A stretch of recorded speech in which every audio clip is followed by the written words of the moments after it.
Hey everybody, welcome back to Record-ology. Okay, so today we're going to be taking a look at the LP3. Now you may be saying correctly, so wait a minute, I thought we already reviewed the LP3. In fact, we've seen it on the show quite a bit. Well, you would be right. However, this is the white model, which is kind of interesting. It still has that beautiful red head shell assembly and phono cartridge. I love my LP3. It is a beautiful, fantastic turntable. I love the fact that it's automatic. I think that that is just so cool, and yeah, it's great. I have nothing bad to say about this turntable whatsoever.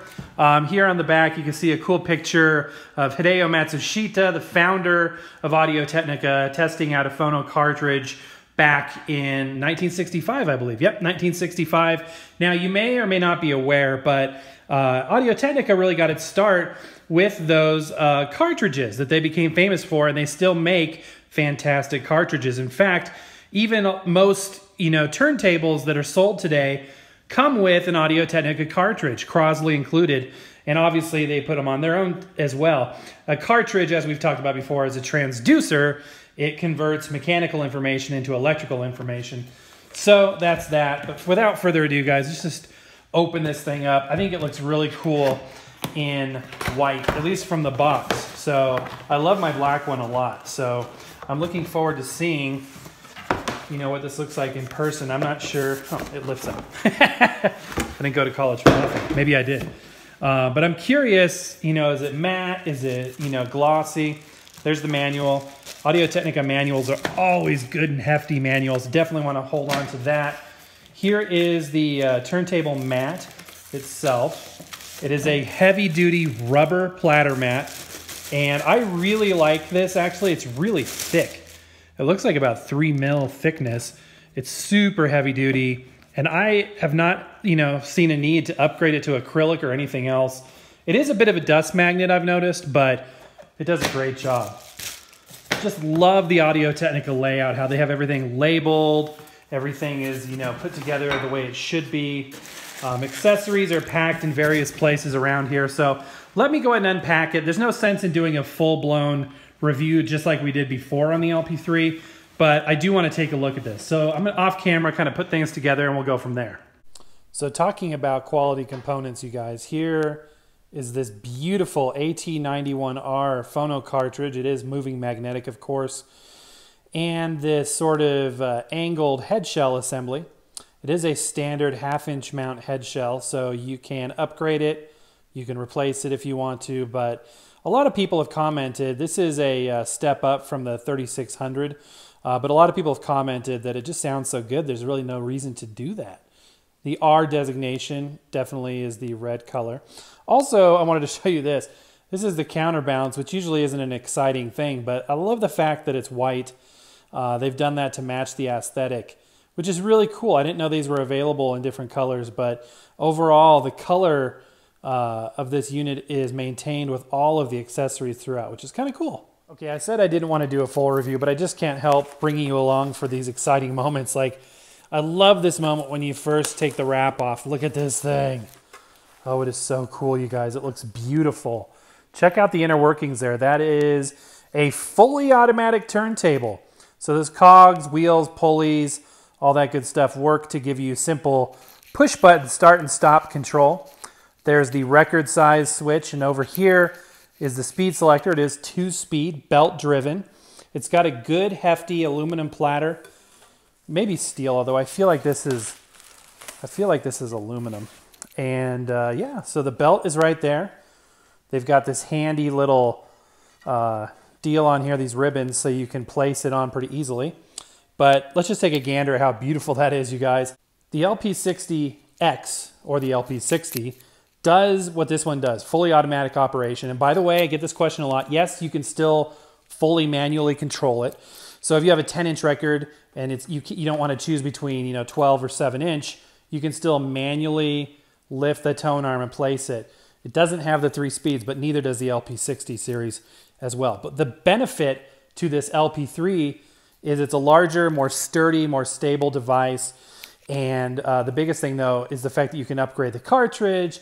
It's got a manually adjustable counterweight that we've already looked at, anti-skate settings.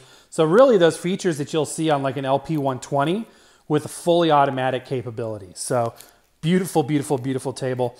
One last thing while I got you here, and then I'm just going to set it up because like I said, I don't want to repeat myself too much. I just can't, I don't want to, you know, by the way, last look under the hood for a while. Let's put this on top. I just don't want you guys to miss out on the fun of this. Setup is a breeze. You just use the ribbon to gently guide the belt over the platter there, and then you can take the ribbon off. I've got it flipped, which I'm really good at flipping those. But yeah, there we go. Make sure it's not flipped. And your platter is on. Then you can put the platter mat, which as we discussed before, is this beautiful thick slab of rubber. And that's that. We need to set the counterbalance. And to do that, we've recovered this ad nauseum, so I'm not going to do it again in this video. But we're going to attach the head shell, set the counterbalance, and then we are ready to go, and we'll give it a little bit of a sound test. I just want you guys to see what we've got on the back here. So it does have the AC power cord. The transformer is internal, which is good. That's preferable. Over here, you've got the built-in preamp switch. So if you want to use the built-in preamp, set it to line, or phono if you want to use your own. Either way is fine. Also, you'll see this MM and MC. So this is kind of a rare feature to have on a product at this price point. But basically, this allows you to switch between moving magnetic, which is what we're using, cartridge, and moving coil cartridge, which is one step above. And it has to be adjusted, and you need to use a special moving cartridge or a moving coil phono pre-stage if you're going to do that. But most people will want it on MM for moving magnetic, which is what it comes stock with as well. Okay, on the bottom of the unit, you will see there are adjustments for the 33 and 45 speed. I do like that the feet are white as well, and I don't know if they're adjustable. I think they might be static, but there is some pivot to them, so they will make a good, you know, suction or contact to your surface. That's a rubber inset there as well. Very cool. Okay, let's go ahead and give it a listen. Okay, guys, I got it all hooked up here in the office, and we're going to go ahead and give it a go. Right now I've got a kind of a remix swing band thing going on there. Push button operation. Again, you could manually operate it if you'd rather, but we're going to just use the automatic features here and give it a listen. Sneak peek, I've already listened. It sounds great, but here it goes.